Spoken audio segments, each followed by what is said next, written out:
اللہ تعالیٰ رحیم و کریم ہے اور تشنیگان جمال کے اضطراب اور ہیبت جلال کے خوف کو خوب جانتا ہے۔ مینیفیسٹیشن ایک ایسا سوال جس کو حل کرنے کے لیے بے شمار سکالرز، ریسرچرز، علماء و مشائخ پردہ اسکرین پر آ کر مختلف تدابیر بیان کرتے ہیں، یوگا، مراقبہ، دعا، وظائف وغیرہ کی بات کرتے ہیں، مگر در حقیقت مینیفیسٹیشن کیا ہے اور اسلام کی روح سے اور علم و حکمت کے ذریعے ایکسپلور کرنے سے ہمیں کیا ظاہر ہوتا ہے کہ آخر مینیفیسٹیشن کیا ہے، جن صفات کی حامل ہے کس طرح حاصل ہوتی ہیں، اور اللہ تعالیٰ کی دو صفات ہی کی تجلی سے مینیفیسٹیشن کا آخر کیا تعلق ہے اور کن لوگوں پر مینیفیسٹیشن ہوتی ہے۔ وہ خاص لوگ کون ہوتے ہیں جن کو مینیفیسٹیشن کی دونوں حالتوں سے مستفید کیا جاتا ہے۔ نبی آخر الزمان صلی اللہ علیہ وآلہ وسلم، حضرت موسیٰ علیہ السلام، حضرت عمر فاروق رضی اللہ تعالیٰ عنہ، حضرت علی رضی اللہ تعالیٰ عنہ پر مینیفیسٹیشن کی کون سی صفات عطا و عنایت کی گئیں، ایکسپلور کریں گے اس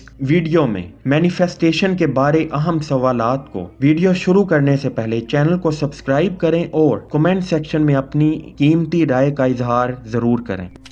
بسم اللہ الرحمن الرحیم۔ مینیفیسٹیشن کیا ہے؟ اس کے معنی کیا ہیں؟ مینیفیسٹیشن کا مطلب تجلیات انوار الہی کا نزول ہے، یعنی انسان پر اللہ کی صفات اسماء الحسنہ کا غالب آنا۔ یعنی اللہ تعالیٰ نے قرآن کریم میں فرمایا ہے کہ اللہ اپنے بندوں کی سماعت اور بصیرت بن جاتا ہے، تو تجلیات انوار الہی کا نزول یعنی مینیفیسٹیشن در حقیقت انسان پر اللہ کی صفات و تجلیات کا نزول ہے۔ اللہ تعالیٰ کے اسماء الحسنہ میں اس کی صفات جلالی اور صفات جمالی کا تذکرہ واضح طور پر موجود ہے، اور وہ اپنے بندوں کی تباہ میں ان صفات کا ظہور فرماتا رہتا ہے۔ ان میں کشف، مشاہدہ اور افعال میں اولیاء اور ابدال کے لیے صفات خداوندی کے تحت ایسے امور ظہور پذیر ہوتے رہتے ہیں جو عقل و فہم کو مغلوب کر لیتے ہیں، یعنی اپنی طرف کھینچ لیتے ہیں، رسوم و عادات کو فنا کر دیتے ہیں اور ایک نیا راستہ، ایک نئی منزل کا تعین کرتے ہیں، اور عام حواس و عادات سے نکل کر ایک الگ، نیا اور بلند مقام، نئے صبح و شام پیدا کرتے ہیں جو عقل تدارک نہیں کر سکتی۔ یہ امور عقل و فہم کو مغلوب کر کے رسوم و عادات کو فنا کر دیتے ہیں اور حواس انسانی میں یا تو ضعف و دہشت یا لطف و محبت و مؤنست کے تاثر پیدا کرتے ہیں، یعنی یا تو دہشت و خوف کی علامت ہوتے ہیں یا پھر محبت و انس کی۔ اللہ تعالیٰ کے ان افعال جو انسان پر ظاہر ہوتے ہیں ان کو تجلیات انوار الہی کہتے ہیں، یعنی مینیفیسٹیشن کہتے ہیں۔ یہ تجلیات یعنی مینیفیسٹیشن جن کو اللہ کی صفات جلالی و جمالی کہتے ہیں، دو قسم کی ہیں۔ سب سے پہلے بات کرتے ہیں اللہ تعالیٰ کی صفات جلالی کے بارے میں، یعنی وہ مینیفیسٹیشن یعنی تجلیات انوار الہی کا ظہور جو صفت جلال و عظمت سے ہے۔ بس خدا کا ظہور جلال و عظمت یہ ہے کہ دل پر خوف و ہیبت کا غلبہ عظیم ہوتا ہے اور اعضائے جسم پر دہشت کے آثار ظاہر ہوتے ہیں، جیسا کہ نبی کریم صلاۃ وسلام کے متعلق احادیث میں روایت کی گئی ہے کہ آپ کا سینہ مطہر و مقدس سے نماز میں جوش کھاتی ہوئی دیگ کی سی آواز سنائی دیتی تھی، اس لیے کہ آپ صلاۃ وسلام اللہ تعالیٰ کے جلال و جبروت کو مشاہدہ فرماتے تھے اور آپ پر اس کی عظمت و ہیبت کا انکشاف ہوتا تھا۔ اسی طرح حضرت موسیٰ علیہ السلام کا جلال بھی مشہور ہے کہ حفظ توحید اور غیرت دینی کے جذبے سے اپنے بھائی ہارون علیہ السلام کو داڑھی سے پکڑ کر مارا، اور یہ ان کا معمول و مزاج جس پر قرآن شاہد ہے۔ ایسا ہی جلال و جبروت حضرت خلیل اللہ اور حضرت عمر فاروق رضی اللہ تعالیٰ عنہ اور حضرت علی رضی اللہ تعالیٰ عنہ کے حالات میں منقول ہے۔ لیکن یہاں پر سوال یہ پیدا ہوتا ہے کہ کیا یہ جلال یعنی مینیفیسٹیشن جو رسول علیہ الصلاۃ والسلام، حضرت موسیٰ علیہ السلام، حضرت عمر و حضرت علی رضی اللہ تعالیٰ عنہ کا تھا، تو کیا یہ جلال ان کی اپنی ذات، اپنی عزت، اپنے نفس، اپنی شان و شوکت اور اپنے عہدہ و رتبہ اور مقام و منصب کے لیے تھا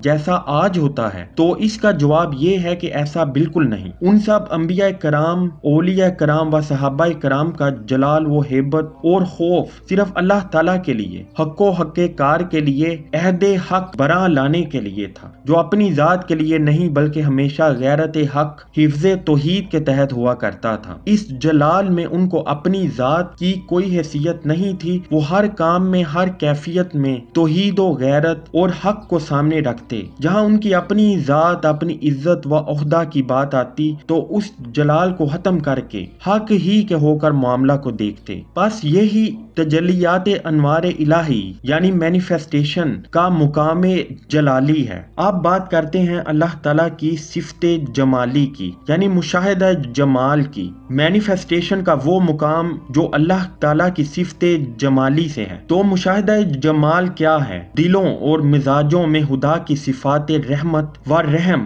اور کرم، بخشش و عنایت، لطف و محبت، عفو و درگزر، بذل و سخا کا ظہور ہے، جو قرب خداوندی اور بشارتوں کے ساتھ بندہ پر تجلی پذیر ہوتا ہے۔ اللہ تعالیٰ کی صفات جمالی کا عظیم ترین مظہر حضور صلی اللہ علیہ وآلہ وسلم کی مقدس ہستی تھی کہ ہمیشہ ہر برائی کرنے والے سے بھلائی کرتے رہے، ہر ایذا دینے والے کو راحت پہنچائی، ہر بد ہوا بدگو سے محبت و مودت کا سلوک رکھا، اور انتہا یہ ہے کہ فتح مکہ کے وقت اپنے بدترین دشمنوں کو نہایت فراخ دلی سے معاف فرما دیا۔ اور یہی حالت و کیفیت عطا و عنایت تجلیات انوار الہی کا ظہور یعنی مینیفیسٹیشن ہے۔ حضور صلی اللہ علیہ وآلہ وسلم کی یہ صفت جمالی اور حلقے عظیم امت کے بہت سے اولیاء اور ابدال میں بھی باحسن وجوہ ظہور پذیر ہوتا رہا ہے، اور یہ تجلیات کا ظہور یعنی مینیفیسٹیشن اللہ ہی کی طرف سے ظہور پذیر ہوتا ہے۔ اور واضح رہے کہ ایسا مقام تب ظاہر ہوتا ہے جب انسان اللہ کے احکامات، اوامر الہی کا مکمل مطیع